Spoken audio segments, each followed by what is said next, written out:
John 14, verses 13 to 14. Nais ko ibahagi sa atin ngayon ang paksa pong pray in the name of Jesus.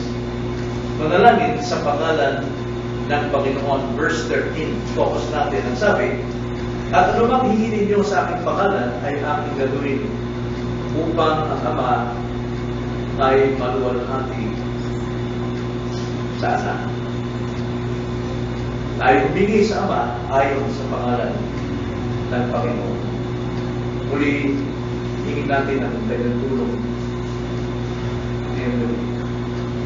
Panginoon, muli namin tinutulog sa inyo ang aming pong kailangan. Mahina kami sa pananalangin. Bagamat taglay namin ang kasangkapang ito.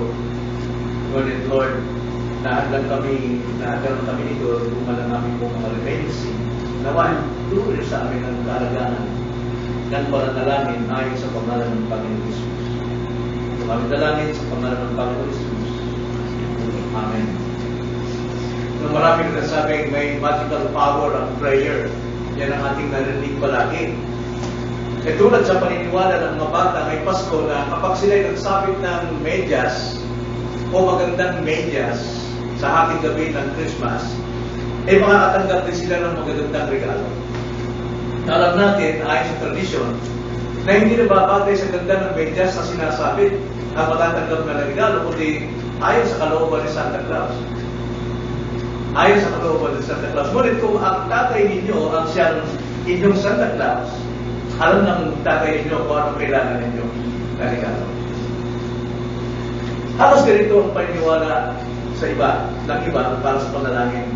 May magic power. Kung anong gusto mong hingin, ay matatanggap mo. Pero alam natin na ang matatanggap natin ay naayon sa kalooban ng Diyos. At kung ang Diyos ay iyong Ama, alam niya kung anong pangailangan mo. Alam niya kung ano yung para sa iyo. Na walang magic power ang prayer, alam natin. Ang prayer, ito ay kasangkapang talong sa atin. Ito ay means upang tayo ay laging tumawag sa Ama. Kaya nga, utos ito ng Diyos sa atin. Halimbawa sa Matthew 7:7-8, ganito ang sabi, humingi kayo at kayo ay bibigyan, humanap kayo at kayo ay makatatagpo, tuntok kayo at kayo ay pagbubuksan, sapagkat ang bawat humingi ay tumatanggap. At ang humahanap ay nakakatagpo, at ang tumutuktok ay pinagbubuksan. Kaya nga utos sa atin ang prayer, dahil ito'y kasangkapan upang matanggap natin ang tiyak na kasagutan mula sa Diyos. At ang kasagutan ng Panginoon ay hindi ayon sa ating sariling kalooban, kundi ayon sa Kanyang kabutihan. Sabi sa verse 11, kung kayo na masasama ay marunong magbigay ng mabubuting kaloob sa inyong mga anak, gaano pa kaya ang inyong Ama na nasa langit ang magbigay ng mabubuting bagay sa mga humihingi sa Kanya? Ang sabi doon sa Lucas 11, na ang Diyos ay nagbibigay ng banal na Espiritu. At alam natin, sa konteksto ngayon, ang Panginoon ay turo sa mga alagad na manalangin kayo habang ako'y naroon sa Ama upang kayo bibigyan niya ng mga aliw. Pinaka-the best na answer sa prayer habang ang Panginoon ay nasa piling ng Ama. Kaya nga, dito sa John chapter 14, nagturo ang Panginoon sa kanyang mga alagad na siya'y pupunta sa Ama upang sila'y ipaganda niya ng matitirana. Habang siya'y naroon, siya'y mananalangin. Sila'y mananalangin, sa Ama, sa kanyang pangalan. At si Jesucristo mismo ang hihingi sa Ama upang sila'y pagkalooban ng the best na kasagutan sa panalangin, walang iba kundi ang banal na Espiritu. Kung may bibigay ng Diyos ang the best, na walang iba kundi ang banal na Espiritu, gaano pa kaya ang better things, ang mabubuting bagay na kailangan natin habang tayo naghihintay sa Panginoon. Kaya para sa atin, bilang Kristiyano, John 14 verse 13 ay ating gabay. Paano manalangin ayon sa turo o pangalan ng Panginoon upang makatitiyak tayo ng katugunan? Paano nga ba manalangin? Ayon sa apat na itinakda, ganito tayo dapat manalangin. Una, may itinakdang lawak ng pananalangin ang tinuturo ng Panginoon dito sa verse 13. Ang sabi niya, at anumang hingin ninyo sa aking pangalan ay aking gagawin. Yung salitang anumang hingin, makikita natin na ito ay mayroong lawak, mayroong sinasakop. At ang lawak na ito ay mayroong tatlong pagpapakahulugan. Una, sa lawak ng pananalangin, walang limitasyon ang ating paghingi. Hindi nagbibigay ng limitasyon ng Panginoon para tayo humingi. Kalayaan nating ilapit sa Diyos ang ating mga kahilingan. Kalayaan natin yon. May kalayaan tayong humingi ng anuman. Ngunit, ikalawa, sa lawak ng panalangin, limitado sa bagay na hinihingi. Limitado tayo sa bagay na hinihingi. Bagamat anuman ang hingin natin, ay walang limitasyon, pero anong bagay? Mayroon ding sako. Hingin ang lahat ng bagay na alam natin mabibigyan siya ng kaluwalhatian. Yun ang kanyang kalooban. Yun ang best natin. Yun ang pinaka-the best. Hindi tayo hihingi, gaya na sinabi ni James chapter 2 verse 4 o 1 to 4 na ayon sa ating makalaman na pangangailangan. Gusto natin magkaroon ng mga bagay para magamit natin sa ating bisyo. Hindi na nais, kundi mabuting bagay, mga bagay na makapagbibigay luwalhati sa Diyos. 1 Corinthians 10:31, di ba? Ano ba nang inyong ginagawa? Whether you eat or drink, whatever you do all for the glory of God. Yun ang dapat natin hingin. Alam natin makapagbibigay luwalhati sa Diyos. At alam natin, kumpiyansa tayo kung tayo'y may kaugnayan sa Kanya. Kung ama natin ang Diyos, alam ng Ama kung ano yung kailangan talaga natin, ano yung needs natin, hindi yung ano yung wants natin. Kaya kung hihingi tayo ng anumang ayon sa Kanyang kalooban, hindi na tayo. Yun sinabi ng Panginoon. Anumang hingin ninyo sa aking pangalan, gagawin ko. At ikatlong lawak dito, yung nagpapahiwatig din na sa lawak ng panalangin, Kanya ito gagawin. Sa lawak ng panalangin ng Kanyang mga tao, pangako ng Panginoon gagawin niya. Walang limitasyong kasagutan. Huwag lang lalabag sa Kanyang kalooban. Sapagkat ang Diyos, hindi na pwedeng labagin ang Kanyang sariling kabanalan. Hindi na pwedeng buhatin ang Kanyang sarili.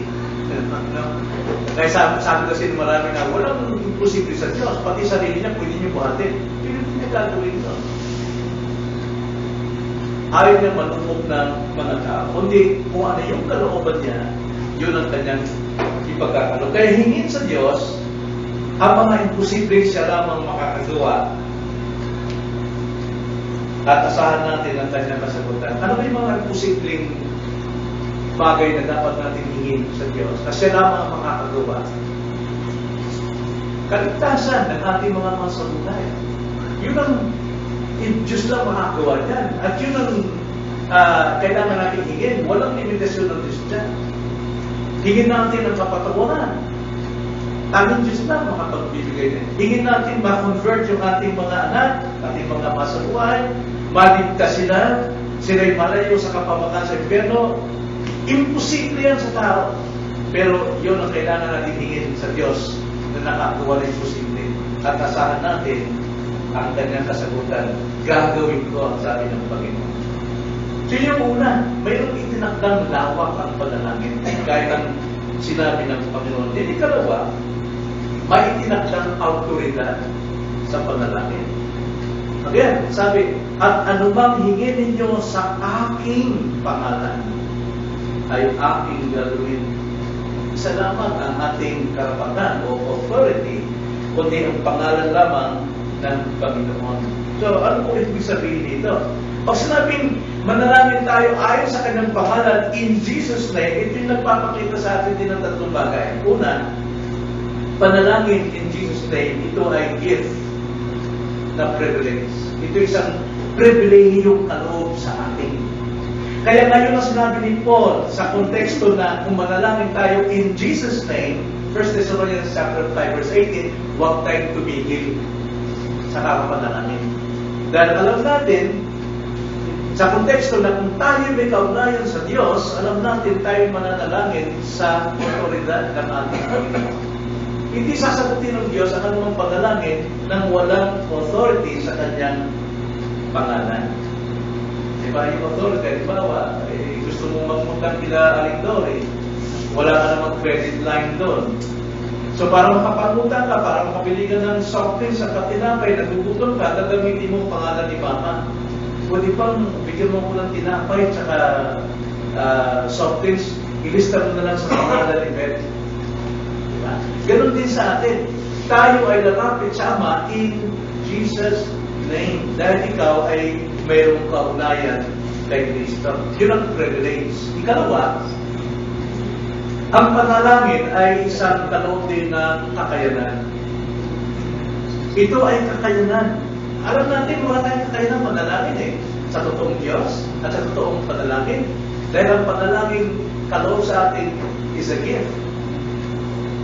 Ito ay kaloob ng Diyos sa conversion, sa ating kaligtasan. Means niyan, binibigyan tayo ng parang ID, no? ID. Dahil isang miyembro ka na isang pamilya, ito ay blessing sa atin. Kaya nga, sinasabi sa kanyang alagad sa Luke 18 verse 1, huwag kayong panghinawa o panghinaan ng loob sa pananalangin. Nasa iyong privilege Nakakayang pangalan ko dyan. Kilala ng aking Ama ang aking pangalan, hindi kayo tatanggihan. 1 John chapter 2 verse 1, diba siya ay lumamagitan sa atin? Sa Hebrews naman, sinasabi, siya ay walang hanggang eternal na tagapamagitan sa atin. Kaya, ito isang kakayanan ang manalangin. Maraming nananalangin sa kanilang ayon sa kanilang kakayanan, ayon sa kanilang Diyos-Diyosan, pero hindi lang tagnay yung gift of prayer. Ito ay privilege na binibigay sa kanyang mga anak. At ikatlo, ito din ay kaloob na karapatan sa kanyang pangalan. Sa kanyang pangalan lang. Sa pangalan ng Panginoon Jesus lang. Now, alam natin, meron tayong background dito pagdating sa pangalan ni Jesus. Sa Sunday School, alam natin siya yung Yahweh, siya yung Jehovah, the everlasting Savior, the everlasting provider, the everlasting healer. At yun ang kanyang pangalan, yun ang ating pinangawakan, Lord, Father. Pagkalooban niyo po kami ng ganito, sa pangalan ni Jesus na walang hanggang Panginoon namin. Alam natin ito. Kilala natin ang pangalan ni Jesus Christ. Siya ay isang Panginoong Diyos, Yahweh, isang eternal Savior, eternal Savior.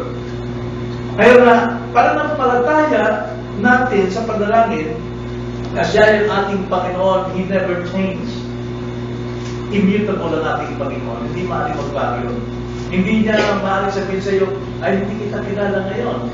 Siguro bukas, ulitin muli manalangin, pagbibigyan kita. No. Si Jesus Christ ay, He is God in the past, present, and future, di ba? Hebrews chapter 13, verse 5 yun. Verse 13 ba? Verse 8. He is the same yesterday, today, and forever. Hindi magbabago ang ating Yahweh. Kaya nga, sa kanyang otoridad tayo. So, praying in the name of Jesus, alam natin mayroong lawak sa panalangin. At ikalawa, mayroong authority. At ikatlong tinakda rito ay ang katugunan sa panalangin. Katugunan sa panalangin, ang sabi ng Panginoon, ano bang hingin ninyo sa aking pangalan ay aking gagawin. Dalawang beses yung pinanggit ito sa verse 14. Nasabi na, kung kayo humingi ng anuman sa pangalan ko ay gagawin ko. Dalawang beses niyang pinagdiinan ko, aking gagawin at gagawin ko. So, bakit tayo tinatamad panalangin? Kung mayroon tayong kaugnayan sa Diyos, eh, may katugunan sa panalangin. Aking gagawin. Now, mayroong dapat tayong tandaan dito. Unang-una, ang katugunan ng ating panalangin ay na kay Kristo naman. Bagaman sa Diyos tayo, sa Ama tayo, tumatawag, pero si Kristo ang ating daluyan. Kung siya ang daan patungo sa Ama, siya rin yung daan para matanggap natin ang kasagutan. Kaya sabi ng Panginoon dyan, gagawin ko, aking gagawin. Kaya ang katugunan ng Panginoon o na kay Kristo, ayon sa kanyang kakayanan, ayon sa kanyang kalooban, ayon sa kanyang pangako, at ayon din sa kanyang ginanda. Pero hindi lang yun. Hindi lang yun.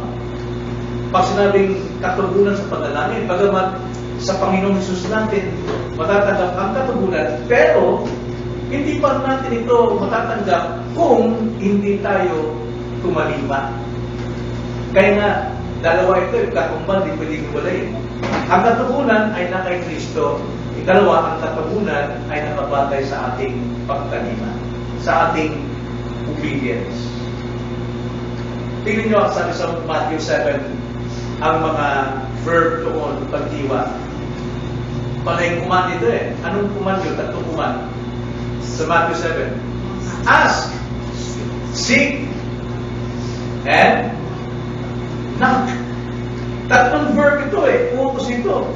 Dahil, nangangailangan ito ng obedience. Kailangan tayo mag-pray talaga. We have to ask, we have to seek, we have to knock. And it shall be given to you. Kahit yung palawalay sa Old Testament, Jeremiah 23 verse 3, di ba? Call unto me. Tumawag kayo sa akin. At anong kasunod? At kayo'y aking sasagutin. At sa Panginoon naman, nakita natin na prayer itself wala siyang power. Pero dahil ito ay means o kasangkapang binigay sa atin, natatanggap natin yung kapangyarihan ng Diyos. Dahil pangako ng Diyos na once ginamit mo ang means na yan, hindi natatanggihan eh. Sasagot siya. Kundi, ayon sa kanyang utos. Kung ating titignan yung kasunod na talata sa John 14:14, ganito ang sabi sa 15, kung ako'y inyong minamahal, ay tutuparin ninyo ang aking mga utos. No? Tutuparin yung aking mga utos. Dahil yung utos na yun, manalangin sa Ama. Humingi sa Ama, sabi 16. At hihingi ko sa Ama na kayo bibigyan niya ng isa pang pang-aalim. Kaya na kung tayo ay nagmama sa Panginoon, tutuparin natin ang kanyang utos na kayo manalangin sa Ama.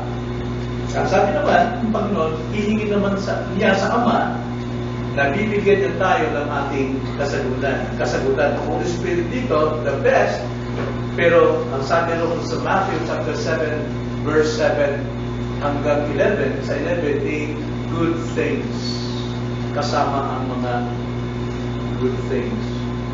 So anong utos? Ang inyutos ng Panginoon na kailangan natin sundin? Pray. At anong prayer? Ask. A-S-K. Ask, seek, and knock. At panghuli, may pa rin itinakda ayon sa salita ng Panginoon. Panghuli, mayroong itinakdang dahilan ng panalangin. Kasi, ang panalangin natin sa Diyos, hindi lang ito para sa ating sarili. Kung ano yung ating answers, kung ano yung kailangan natin. Higit ang Diyos. Kaya nais ng Diyos na manalangin tayo dahil at the same time, nakikinabang tayo.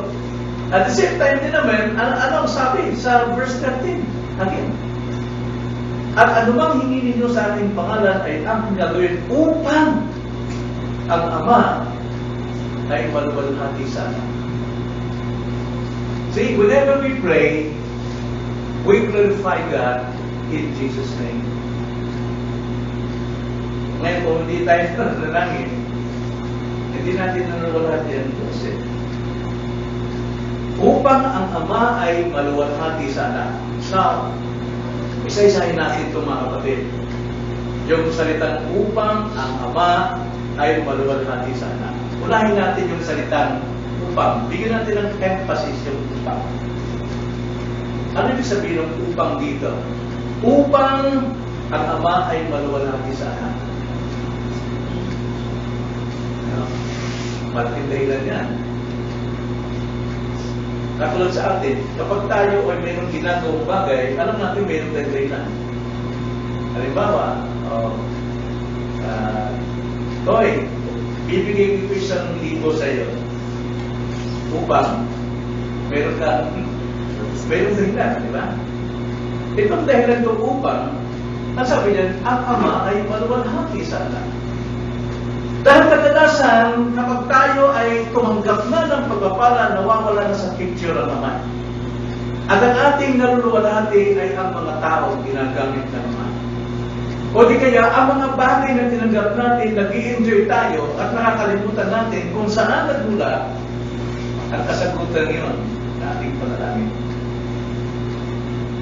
Binigyan tayo ng means, ng kasangkapan para manalangin, nang sa ganon, makatanggap tayo at ang Ama ay maluwalhati sa anak. Kadalasan,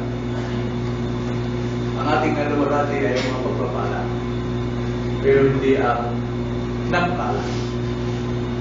At ikalawa, bigyan natin ng emphasis yung upang ang Ama. Upang ang Ama ay maluwalhati sa anak. Anong pinapakita rito? Binigyan tayo ng kasangkapang manalangin upang ang Ama, makilala natin ang Ama na siya, ang nagmamay-ari ng lahat ng ating needs. Siya ang ating source.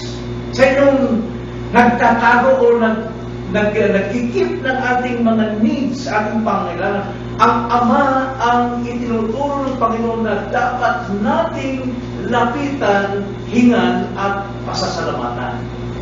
Kaya nga, bakit tayo dapat manalangin? Anong dahilan? Upang ang Ama ay maluwalhati sa anak. Now, ano pa yung dapat bigyan natin halaga dyan? Yung salitang maluwalhati. Upang ang Ama ay maluwalhati sa anak. Maluwalhati ang Ama. Katulad binasa natin ganyan, 1 Corinthians 10:31. Lahat ng ating ginagawa ay makapagluwalhati. Makapagbigay ng papuri. Luwalhati sa Ama. Simple lang ba yun? Kaya tayo mananalangin upang maluwalhati natin ang Ama sa pamagitan ng anak. Dahil huli, upang ang Ama ay maluwalhati sa anak, hindi natin i-emphasis yung anak. At siya dahilan. Alam mo, kumisan, dahil sa ating kahinaan, kumisan, tumatanggap tayo ng mga biyaya na nakakalimutan natin luwalhati ng Ama. Nakakalimutan natin. Minsan nababakit natin, thank you Lord, thank you Jesus. Ganun po sumalo ang Diyos ng kaluwalhatian. Minsan nakakalimutan tayo sa Ama, pero hindi tayo nakakalimutan kay Jesus. Kaya nga madulas tumatawag kay Jesus. Sa mga tuwid, kapag hindi natin naluwalhati ang Ama, pero naluwalhati natin ang anak, pareho lang yun, naluwalhati din natin ang Ama sa pamamagitan ng anak. Kaya nga sabi niya, sinabi ng Panginoon sa John, believe God and believe also in me. Malimsong tayo kasama. John 14 verse 1. And believe also. So once na tayo ay nagluwalhati sa Panginoon, alam natin kasama ang Ama na nagluwalhati natin. Sa Panginoon Jesus tayo nagtitiwala.